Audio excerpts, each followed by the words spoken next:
Beijing, China on Friday arrested Korean American missionary who was being held near the country's border with North Korea, signaling a toughening crackdown on Christian activists in the sensitive region.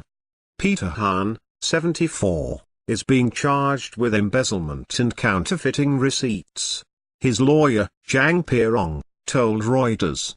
Zhang said he believed authorities were targeting Hahn because of his Christian faith and because he ran a non-governmental organization. The charges leveled against him are just excuses, Zhang said. Hahn, who ran a vocational school in the border town of Tumen, had been under investigation for months, along with several colleagues. In an interview last month, Hahn's wife, Eunice Hahn, said the building that houses the school was a mission base camp for our missionaries. Eunice Hahn said those under investigation among Hahn's staff included 2 US nationals and 3 South Koreans. Both Zhang and Eunice Hahn said Hahn had aided North Korean defectors more than a decade ago, but he was no longer doing so. China has long worked to curb the flow of North Koreans who flee persecution and poverty in their homeland and illegally enter China before going on to other nations, usually ending up in South Korea.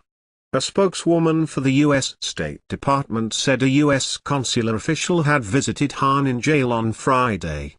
"We take our obligation to assist US citizens seriously and we stand ready to provide consular services," Psaki told a regular news briefing in Washington.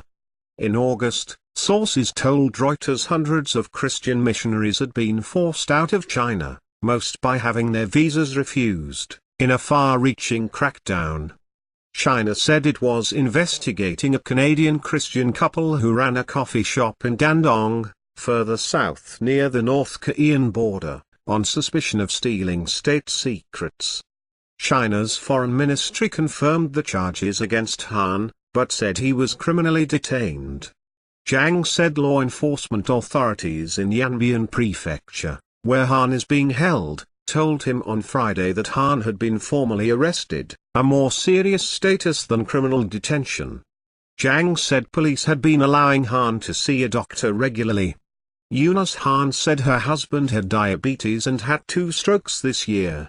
"I just want to bring this to some sort of conclusion," she said.